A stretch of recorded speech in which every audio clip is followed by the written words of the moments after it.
Hey folks, it's Jeremy with Dragon's Breath Glassworks. I'm here at the Suncoast Ren Festival in Sarasota. We are going to do another piece for you. I'm actually going to make one of our custom orders that we have. I've been commissioned to make a couple of Brandy Snifters, and I'm going to make one of them right now. I've got my pipes heating up, so I'm just going to start using the little dragon again today. I'm going to go in here, I'm going to gather up my first bit of glass.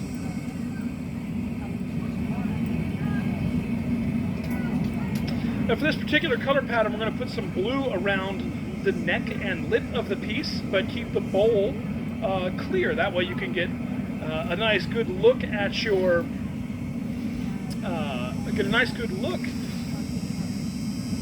the brandy inside. I'm melting the color in here.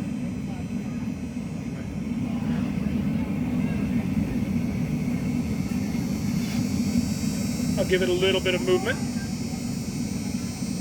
And I'll pop a bubble, trapping the air inside with my thumb. That air is going to heat up and expand, push its way into the glass, and giving us a nice bubble on the surface.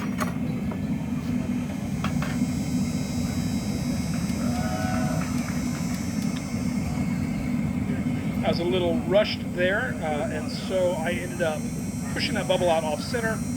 So I'm just fixing that, putting that bubble back on center. Now I made a big goof here for the color pattern. I actually put color on the bottom of my gather. I didn't mean to, it's just force of habit. So I'm not sure that I'm going to get the exact color pattern I want, but we'll give it a shot.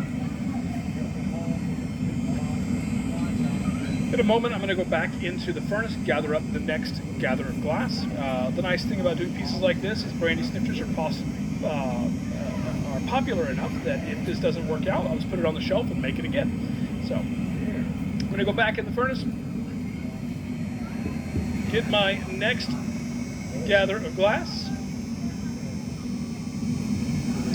and I like to shape this one up with wet paper. I'll use ordinary paper that's been soaked in water. I'm going to pull that new glass down the piece.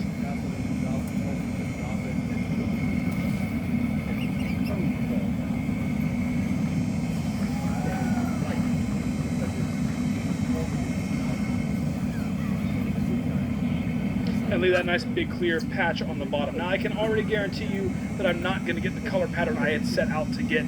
As I inflate the bubble, it's going to push down into that clear without having the clear patch on the bottom of the starter bubble.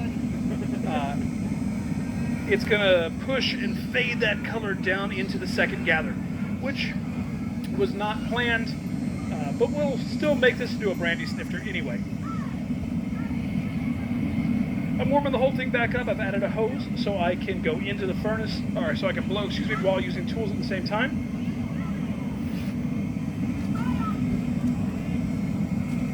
There we are.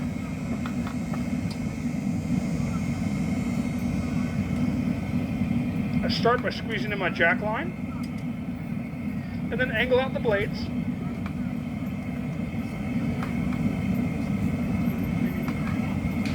Create the neck for the piece. Now, if I had not colored the bottom of that starter gather, I would be pushing clear glass down into the bubble and not colored glass. So this pattern will never be what I intended it to be, and I'm just going to work with that.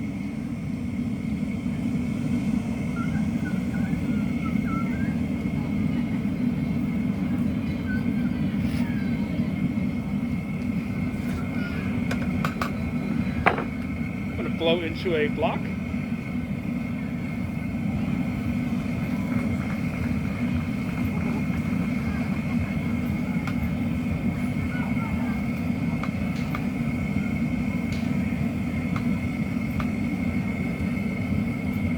And that's more to control size for me than it is anything else. I don't usually blow into blocks, but in this particular case, I find it helpful to make sure the piece doesn't get too large.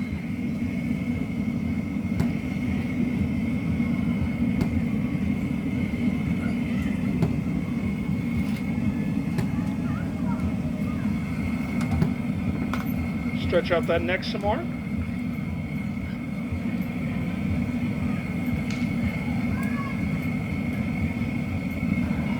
and inflate. So now I got the cup here, and you can see if that had been left clear on the bottom, you'd have a nice clear globe here, and your neck would be blue. Now I'm going to add a foot to the bottom of our piece here.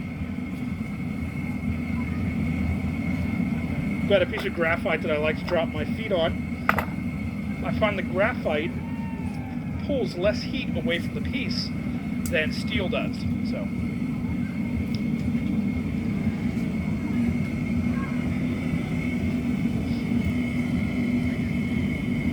give us a good deep flash of heat.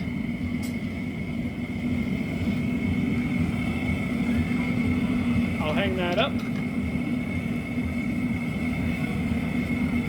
I'm using this mini Dragon, and one thing that I really wish that it had, and you can't see the pipe hanger up there because of the tint, but one thing I really wish this had is teeth on the end of the pipe hanger. So you don't have to be quite so careful when you hang a pipe up. You have to be very aware that it might move the way it's built right now.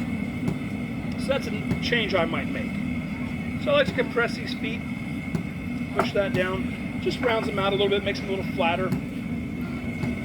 If I had an assistant to work with today, I wouldn't have done that. I would have just used a paddle. They would have paddled it flat.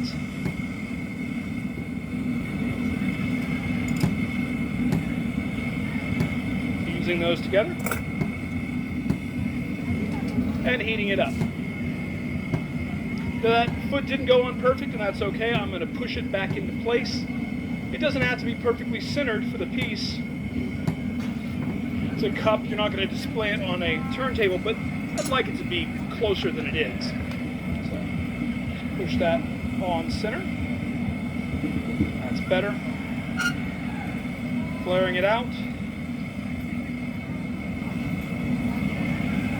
And flattening it with the blades of the jacks. Again, if I had an assistant with a paddle, I could flare it out and flatten it at the same time.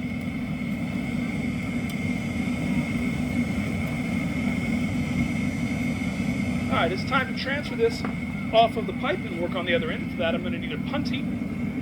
A punty is another metal rod with some glass on the end. I'm going to gather that glass up, let it flow down the pipe, shape it into a slightly pointed dome, about 1/16 of an inch to 1/4 of an inch off the end of the pipe, and then fuse them together. Some people will cool the putties down and then reheat them between the transfers. I prefer to come straight from the furnace.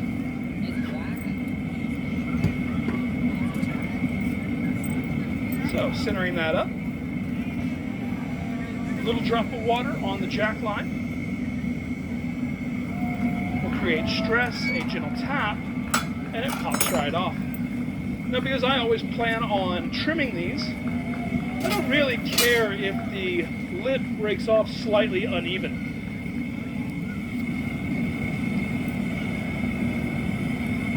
Slowly reintroducing this to the heat. If you go into the heat too quickly, you can trigger the release of the stored energy. It basically, thermal shock causes it to explode. We don't want that. So a slow reintroduction to the heat is best, but not too slow, or else it'll get so cold that it will crack no matter what you do.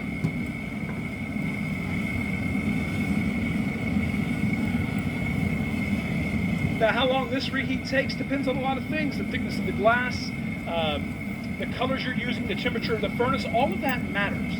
And so you can't set a timer. You just have to feel when it's ready. That's something that you only learn with experience.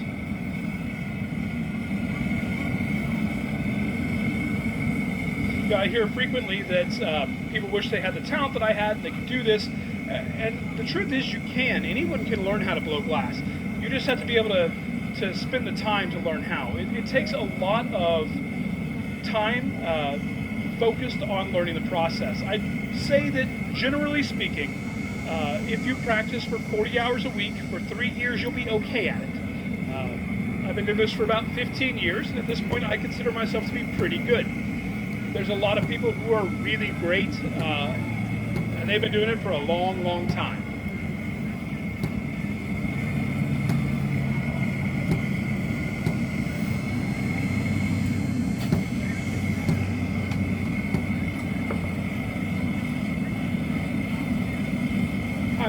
thinning out that upper edge, and I'm going to trim off the excess glass.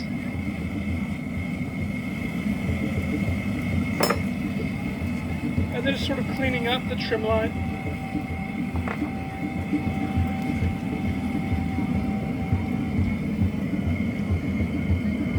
Now, if I've done this correctly, 2 more heats and we'll be finished. This next heat, I'm going to just flatten the lip and make everything nice and even and start stretching that neck a bit.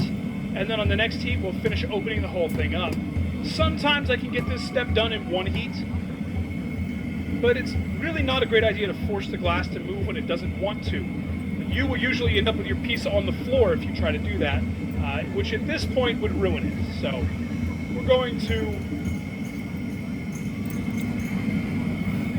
just give it a bit of heat. I'm going to open that up just a little more,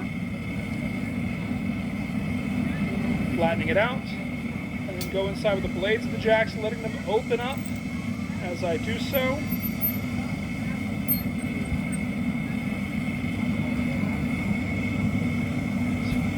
Sort of re-establishing that cut in at the top of the glass.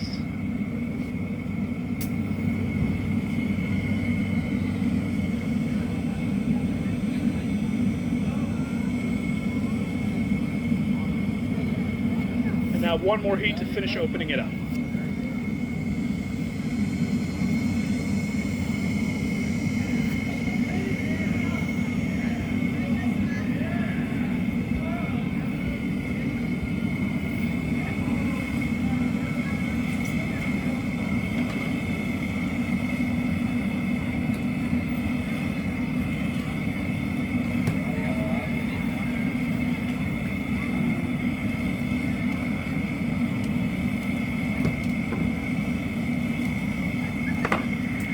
I could stop there, but there's just a little hump in the neck. I want to clean that up.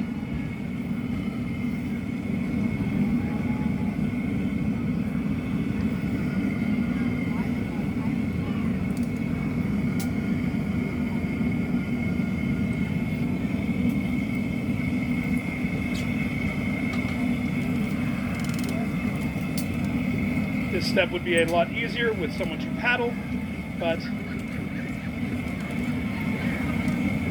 we'll make it work. And there we go, folks. That's how we make our brandy glass. We're going to remove this from the pipe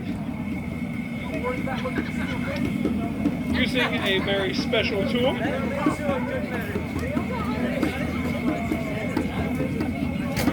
Ordinary butter knife.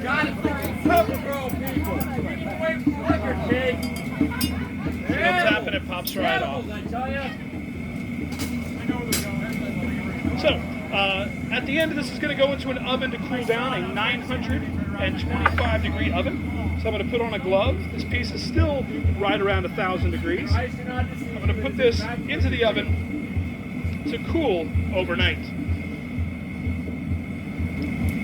That's how we make our brandy glasses. Thanks for watching. I hope you enjoyed that. If you have any questions, leave a comment. There will be other videos you can watch as well. Thanks a lot.